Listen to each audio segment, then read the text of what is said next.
Hi, this is Dana with Darkmoon Metals. Today we're going to be doing a video on sandblasting.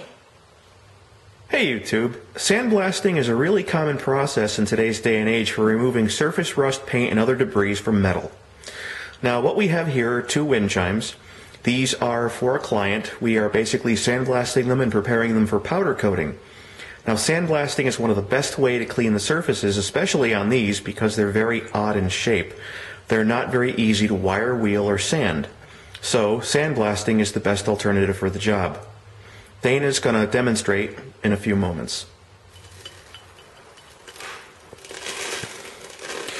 As the name implies, sandblasting uses an abrasive media, and what it does is it pulls it through an air gun and basically shoots it at your material at high velocity. It's almost like a moving wall of sandpaper. It gets into just about every nook and cranny and leaves a very clean surface. Alright guys, this is our sandblasting cabinet. This is the latest addition to the shop. Now, what I want to show you inside, this is the sandblasting gun.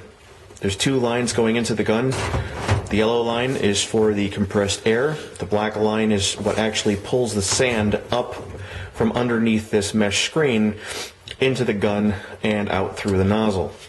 Now, the sand collects basically what's an inverted cone, well, an inverted pyramid looking thing, and it gets recycled and reused over and over again. Now there are consumable parts in here, this nozzle for one, and there are some internal things inside the gun that need to be replaced. With that much abrasive going through it, over time it will wear down. Now obviously you need to protect your hands. And sandblasting cabinets take that into consideration. There's a pair of gloves that are right inside the cabinet. So as you put your hands through them, you're gloved. It's completely sealed. It's got a big hose clamp over there.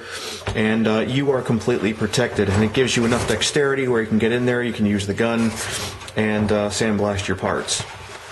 Now this particular model has a light. And let's see here.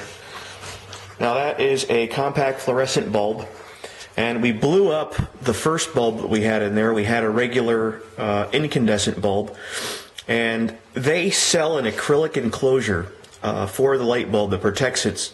We actually blew a hole straight through the incandescent bulb and blew it out completely.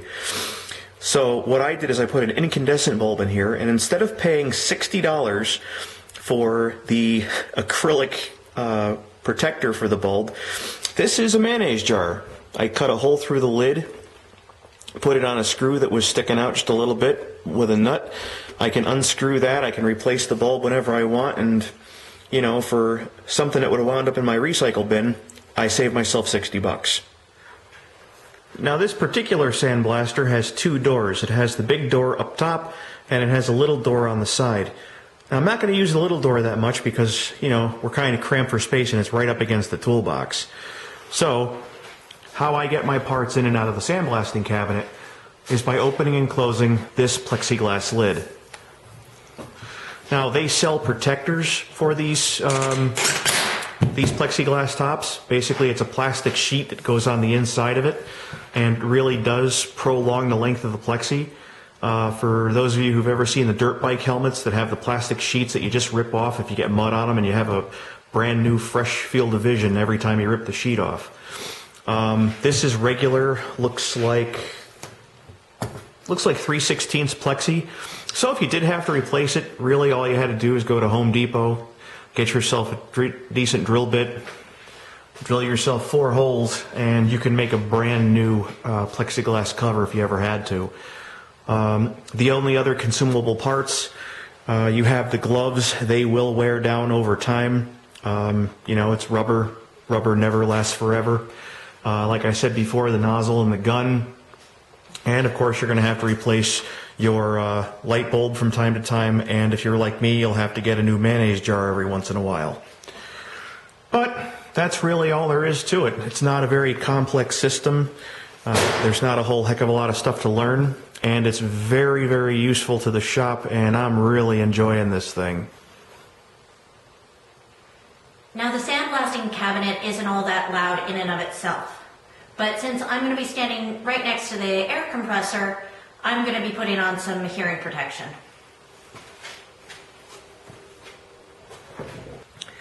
If you're planning on purchasing a sandblaster, one of the things you're going to need to take into consideration is your air source. Now, this is a 5-horse industrial air compressor, and it's more than sufficient for supplying the air needed to run this particular operation. If you have an air compressor like one of the pancake compressors or anything smaller than a 20-gallon tank, you're going to run into some problems. You'll be able to do short bursts of work, and you'll have to wait for the air pressure to build back up before you can continue. You may find this to be somewhat annoying and cumbersome.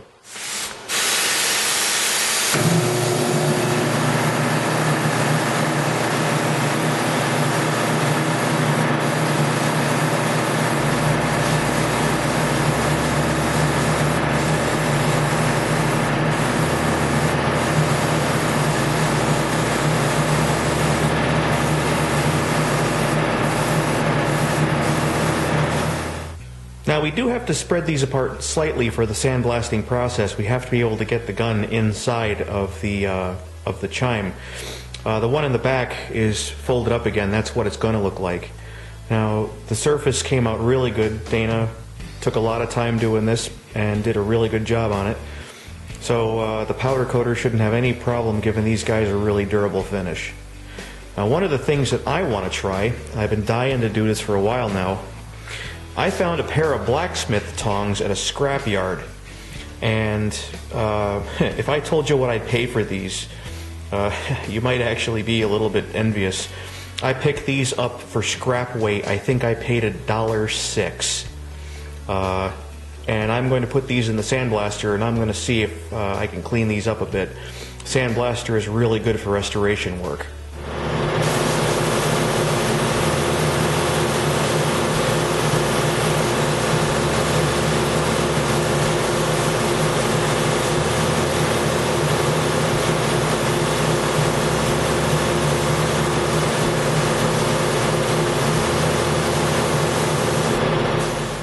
YouTube, that's pretty much the basics of sandblasting. It's kind of just point and shoot. Now, there are other types of sandblasting models. There are kinds that are self-contained, like what we have. There's also ones that are portable, that are more geared toward sandblasting things like trailers or trucks, things that can be done outside in a driveway. Now, the only difference is that ours recaptures the sand and allows us to use it over and over and over again, while the stuff that you do outside, you typically lose a lot of the sand in your yard. After some restoration projects, there are people out there that have yards that look like black sand beaches. So, that being said, I'm going to end the video here, and hopefully we'll have another one coming out soon. Can't make any promises because right now things are just really busy in the shop. I got all kinds of stuff all over the place, and Dana's been trying to help me organize. But, like I said, we're going to wrap it up.